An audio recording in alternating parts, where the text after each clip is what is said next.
Thousands of Coloradans are expected in the streets tomorrow for the No Kings protests against what organizers say is an increasingly authoritarian Trump administration.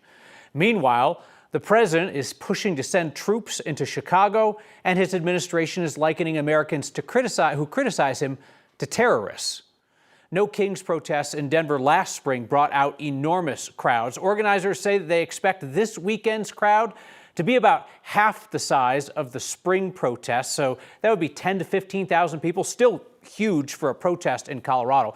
Since those spring protests, the Trump administration has stepped up political retaliation, the use of the military against Democrat-run cities, and mass immigration raids that some judges have tried to block as lawless and unconstitutional.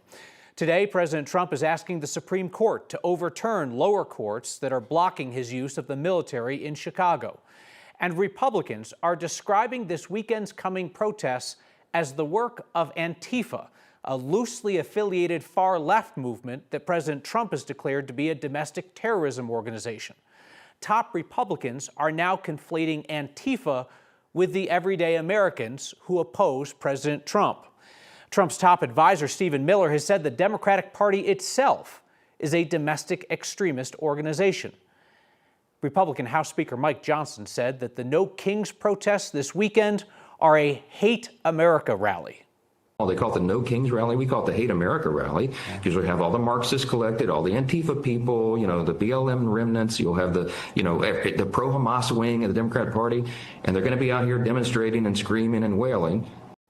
Today, I spoke with progressive activist and former state rep Joe Salazar, who's speaking at Denver's No Kings rally Saturday, and I asked him if he thinks Coloradans will be afraid to come to the streets and protest as the Trump administration cracks down on dissent.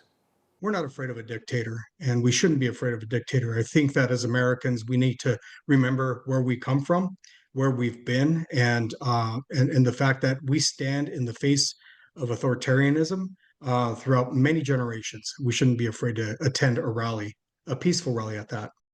In a moment, more of my conversation with Joe Salazar. I'll ask him about the potential for confrontations in Denver streets, and his warning to Colorado's elected Democrats not to treat these protests as a photo op.